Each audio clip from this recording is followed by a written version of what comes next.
एक वादा करो कि जब तक मेरा बयान होगा कोई जाना आना नहीं करेगा। कोई जाएगा आएगा? हो जाएगा भाई, आई लागले तो जीते हो गए। एक जगह तकरीर कर रहे थे, एक नौजवान खड़ा हुआ, मैंने कहा क्या हुआ? बोला है, हम बोले बैठो। दोबारा 10 मिनट के बाद फिर खड़ा हुआ, मैंने कहा क्या हुआ? बोले मौलवी साहब बहुत जोर से लगलो सा। बोले बैठो। वो बैठ गया। कुछ देर के बाद मेरी तकरीर ख़त्म हो गई, देखे बैठा हुआ है, तो हमने इशारा किया गया बेटा जा। बोला नहीं जाएंगे। तो हमने पूछा काहे नहीं जाएगा? बोले क्या करने जाएंगे, जो करने जा रहे तो यहीं होगी, अब जाने की ज़रूरत नहीं है। हाँ, हातिम ताई की बेटी गिरफ्तार होकर मदीना आई। हातिम ताई का नाम सुना होगा आप लोगों ने, बहुत बड़ा सखी था हातिम ताई। दौलत को दौलत नहीं समझता था, पैसा को पैसा नहीं समझता था, दिरहमो दीनार को कुछ नहीं समझता था, सदका ही सदका। हातिम ताई की बेटी गिरफ्तार होकर मदीना आई, मुसलमान नहीं हुई थी, खाली सर है, सर में दुपट्टा नहीं है, यूं खड़ी। अल्लाह के रसूल की नज़र पड़ गई। पूछा ये बच्ची कौन है? कहा कि या रसूलल्लाह जंग में ये कैद होकर आई है, हातिम ताई की बेटी है। अल्लाह के नबी सल्लल्लाहु अलैहि वसल्लम ने अपने कंधे से चादर उतारा, आहा, चादर उतार कर एक सहाबी को दिया कि जाओ उस बच्ची के सर पे रख दो। बेटी किसी की हो, बेटी बेटी होती है। बेटी किसी की हो, बेटी चाहे हिंदू की हो, बेटी चाहे ईसाई की हो, बेटी चाहे वो किसी मुसलमान की हो, बेटी चाहे वो किसी मजहब का हो, बेटी बेटी होती है और बेटी का एक मकाम होता है। कुरान इस्लाम में लोग बेटी जैसी पैदा होती थी दफन कर देते थे, लोग जिंदा दफन कर देते थे। क्यों करते थे? तो अय्याम जाहिलियत में लोग ये पसंद नहीं करते थे कि मेरी बेटी हो, बड़ी हो, फिर उसकी शादी करूं, कोई मेरा दामाद बने और हमको दामाद बनकर आंख दिखाए। ससुर बनना नहीं चाहता था कोई, किसी को दामाद बनाना नहीं चाहता था कि कोई दामाद। अच्छा दामाद थोड़ा टेढ़ा होता है क्या इधर? अरे दामाद की जात टेढ़ा है कि नहीं है? हाई मिल जाएगा जहेज में, फिर भी टेढ़ा। कितनों दे दीजिए फिर भी घर खा लिए। जहेज में कितना भी दे दीजिए फिर भी सब्र नहीं है। इंटरनेशनल फकीर है, इसका घर कभी नहीं भरता, इसका घर कभी नहीं भरता। अच्छा ये बताओ नौजवानों, सूद खाना क्या है? बोलो भाई, बोलो जोर से बोलो। शराब पीना क्या है? जुआ खेलना क्या है? जिना करना क्या है? जहेज लेना? बोले जायज है, आने दो।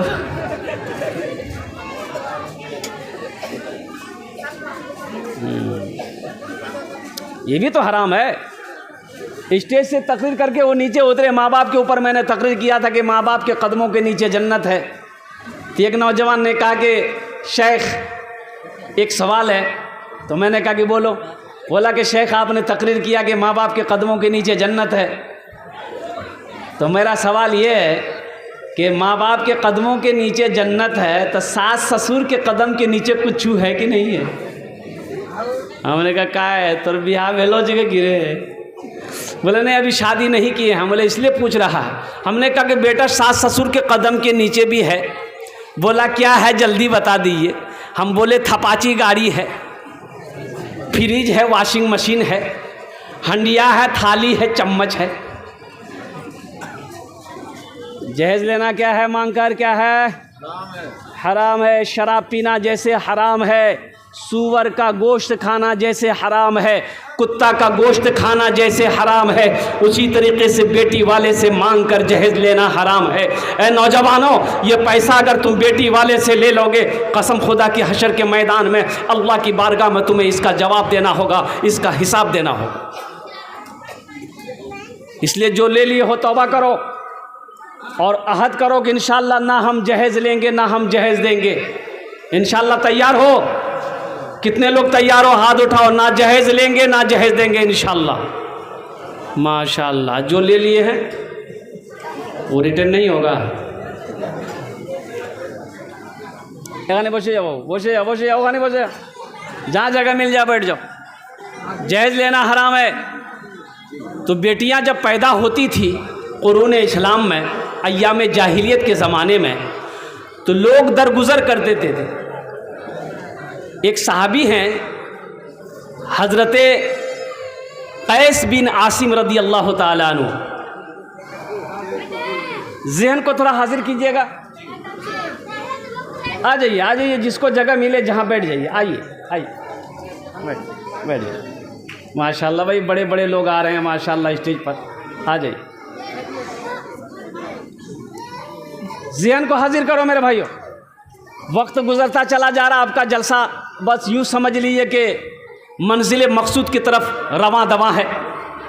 एक सहाबी हैं हज़रत कैस बिन आसिम रदी अल्लाह ताला अन्हु, अय्याम जाहिलियत का एक वाक़या सुनाते हैं, एक किस्सा सुनाते हैं अल्लाह के रसूल जनाब मोहम्मद रसूलुल्लाह। सारे लोग बोलो सल्लल्लाहु अलैहि वसल्लम को कि या रसूलल्लाह, अगर आपकी इजाज़त हो तो अय्याम जाहिलियत का एक वाक़या मैं सुना दूँ। अय्याम जाहिलियत का मैं एक वाक़या सुना दूँ। तो अल्लाह के रसूल ने इरशाद फरमाया, सुनाओ क्या वाक़या है, सुनाओ तो सही।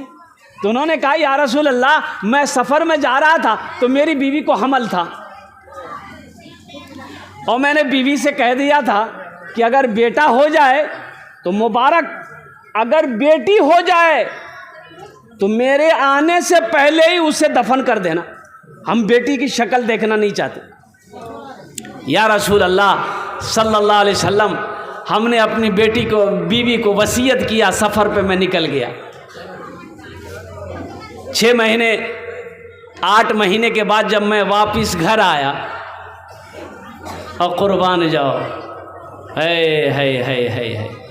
तो मैंने अपनी बीवी से पूछा कि क्या हुआ। तो बीवी बोली, बेटी हुई थी और मैंने उसे जो आप कहे थे मैंने वैसे कर दिया। दरअसल में वो उनके घर में एक बेटी पैदा हुई थी, और इन्होंने अपनी बहन के घर में इस बच्ची को भेज दिया कि तुम परवरिश करो, इसका बाप का वसीयत था कि बेटी होगी तो इसे दफन कर देना, हम दफन नहीं करना चाहते, ये बच्ची मेरी जिंदा रहे, तुम इसे पालो। वक्त गुजरता चला गया। अल्लाह के रसूल जनाब मोहम्मद रसूलुल्लाह सल्लल्लाहु अलैहि वसल्लम बड़े गौर से इस वाक़े को सुन रहे हैं।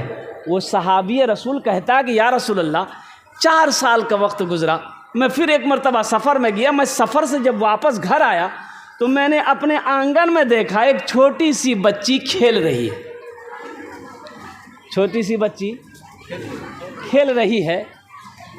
तो मेरी नज़र पड़ी तो बच्ची मुझे टिकटिकी बांधकर देख रही है, तो मैं भी देखने लगा। बड़ी प्यारी बच्ची थी या रसूल अल्लाह, और उस बच्ची की चेहरे को मैं देखूं तो मेरी नज़र हटती नहीं थी। या रसूल अल्लाह, मैं ज़रूरियात से फारिग हुआ, बैठा, अपनी बीवी से पूछा कि बच्ची कौन है। तो मेरी बीवी ने कही कि मेरे सरताज, ये बच्ची जो ना वो पड़ोस की उसकी बेटी है, वो कहीं गई हुई है, वो छोड़ गई है। तो मैंने कहा कि बड़ी प्यारी बच्ची है। वो बच्ची मेरे करीब आई, बैठी मेरे पास। मैंने उस बच्ची को यूँ इशारा किया गोद में आने के लिए, तो मेरे सीने से चिमट गई, मुझे बड़ा प्यार आया। अपने जानू पे उस बच्ची को बिठाया, खाना निकला, मेरी बीवी खाना लेकर आई, मैं खाना शुरू किया तो सबसे पहला लुक़मा उस बच्ची के मुंह में मैंने डाला। और वो बच्ची, या रसूल अल्लाह सल्लल्लाहु अलैहि वसल्लम, उस बच्ची की अकल को देखें या रसूल अल्लाह, जैसे ही मैंने उसके मुंह में लुक़मा डाला, उस बच्ची ने भी रोटी का टुकड़ा तोड़कर मेरे मुंह में भी डाला। आहा, जानते हैं हज़रत कैस बिन आसिम ये वाक़या सुना रहे हैं, रोते जा रहे हैं, रोते जा रहे हैं। अल्लाह के रसूल सल्लल्लाहु अलैहि वसल्लम भी रो रहे हैं। कैस बिन आसिम कहते हैं कि या रसूल अल्लाह सल्लल्लाहु अलैहि वसल्लम, मैं जब रात में बिस्तर में सोया तो बच्ची मेरे बगल में आकर सोई, मैं उसे सीने पे सुलाया। अब उस बच्ची के बग़ैर मुझे चैन नहीं, मैं बाज़ार जाऊं तो उंगली पकड़कर मैं उसे बाज़ार लेकर जाता था। घर में जब तक रहता था मैं उनके साथ ही रहता था, मेरे साथ ही इर्द गिर्द ही रहती थी, खाना साथ खाता था। और या रसूल अल्लाह सल्लल्लाहु अलैहि वसल्लम, जब इतनी मोहब्बत मेरी बीवी ने देखा तो मेरी बीवी एक दिन